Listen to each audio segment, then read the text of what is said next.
ముఖ్యమంత్రి రేవంత్ రెడ్డిపై తెలంగాణ బీజేపీ కీలక నేత మెదక్ ఎంపీ రఘునందన్ రావు ఘాటు వ్యాఖ్యలు చేశారు. తెలంగాణలో పాలన పడకేసిందని అన్నారు. వ్యవస్థల మీద అవగాహన లేకపోవడం మూలంగా సీఎం రేవంత్ రెడ్డికి పరిపాలన చేతకావడం లేదని అన్నారు. ప్రజా సమస్యలను డైవర్ట్ చేసేలా మాట్లాడుతున్నారని విమర్శించారు. మంత్రులు తన మాటలను వినడం లేదని స్వయంగా రేవంత్ రెడ్డి చెప్పారని గుర్తు చేశారు. బీసీల గురించి మాట్లాడిన ఎమ్మెల్సీ తీన్మార్ మల్లన్నను సస్పెండ్ చేశారని అన్నారు. మామునూర్ ఎయిర్పోర్ట్లో కాంగ్రెస్ కు ఎటువంటి సంబంధం లేదని మండిపడ్డారు. కేంద్ర ప్రభుత్వ కృషితోనే వరంగల్ కు ఎయిర్పోర్ట్ మంజూరు అయిందని గుర్తు చేశారు. పక్క పార్టీ నుంచి వచ్చిన ఎమ్మెల్యేలను కూడా రేవంత్ రెడ్డి కాపాడుకోలేకపోతున్నారని ఎద్దేవా చేశారు. బీఆర్ఎస్ నుంచి వచ్చిన ఎమ్మెల్యేలు మళ్లీ బీఆర్ఎస్ లోకే వెళ్లేలా ఉన్నారని కీలక వ్యాఖ్యలు చేశారు.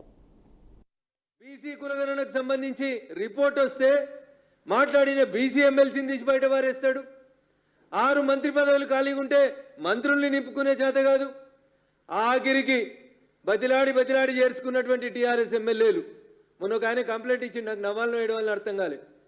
గద్వాల ఎమ్మెల్యే పోయి కాంగ్రెస్ వాళ్ళు నా బొమ్మనాల ఫ్లెక్సీల మీద పెడుతుర్రని కంప్లైంట్ ఇచ్చారు.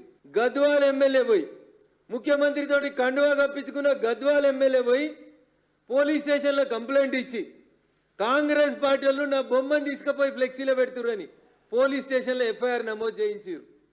అంటే ఏమర్థమవుతుంది రేవంత్ రెడ్డి? రేపో మాపో టీఆర్ఎస్కి వచ్చినటువంటి 10 మంది ఎమ్మెల్యేలు తిరిగి టీఆర్ఎస్కి పోయేటువంటి ప్రయత్నాలు జరుగుతున్నాయి.